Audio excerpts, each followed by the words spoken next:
மேலே தெரியுற இந்த சைக்கோ ஒரு 4 மாத கர்ப்பிணி பெண்ணை அடிச்சு அவங்க கையை உடச்சி அவங்கள்ட்ட பாலியல் சீண்டலில் ஈடுபட்டு ட்ரெயின்லேருந்து பிடிச்சி வெளியே தள்ளி விட்டுருக்கான். இந்த அக்கா திருப்பூரில் ஒரு கார்மெண்ட்ஸில் ஒர்க் பண்ணிட்டு தன்னோட சொந்த ஊருக்கு ட்ரெயினில் வந்துட்டு இருந்திருக்காங்க. அந்த லேடிஸ் கம்பார்ட்மெண்ட்டில் யாருமே இல்லைன்னு தெரிஞ்சுட்டு இவன் அந்த கம்பார்ட்மெண்ட்டில் ஏறி யாராச்சும் இருக்காங்களான்றத நோட்டை விட்டுட்டு அந்த அக்கா முன்னாடி நிர்வாணமாக வந்து நின்றுருக்கான்.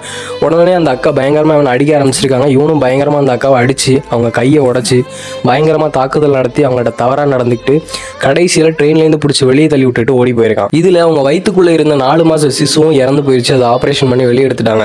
இந்த மாதிரி நிகழ்வு இந்த ஒரு வாரத்தில் 3 விஷயம் நடந்திருக்கு. என்னன்னு பார்த்தீங்கன்னா, கிருஷ்ணகிரியில் ஒரு 8th ஸ்டாண்டர்ட் படிக்கக்கூடிய பொண்ணை 3 வாத்தியார்கள் சேர்ந்து பாலியல் வன்கொடுமை பண்ணியிருக்காங்க. அப்புறம் மணப்பாடில் ஒரு 50 வயசு டீச்சர் ஒரு 4ஆம் வகுப்பு படிக்கக்கூடிய குழந்தைய அந்த மாதிரி பண்ணியிருக்காங்க.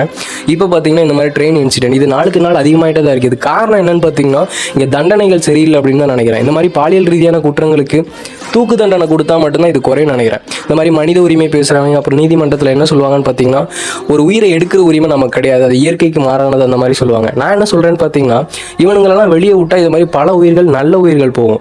அதுக்கு இந்த மாதிரி ஒருத்தனை கொண்டுட்டோம் அப்படின்னா இப்போ நாளைக்கு இது மாதிரி தப்பு பண்ணணும்னு நினைக்கிறவங்களும் பயப்படுவான். இது மாதிரி நிறைய நல்ல உயிர்கள் காப்பாற்றப்படும். அதனால இந்த ஒரு உயிரை கொல்றது தப்பு இல்லைன்னு எனக்கு தோணுது. ஸோ இந்த மாதிரி பாலியல் ரீதியான குற்றம் பண்ணுறவங்க, குழந்தைக்கு எதிரான குற்றம் பண்ணுறவங்க, கொலை பண்ணுறவங்கள யாரையாச்சும் ஒருத்தரை தூக்கில் போட்டிங்கன்னா இந்த மாதிரி நிகழ்வுகள் இனிமேல் நடக்காது அப்படின்னு சொல்லி எனக்கு தோணுது. உங்களோட கருத்து என்னன்றதை கமெண்ட் பாக்ஸில் சொல்லுங்கள்.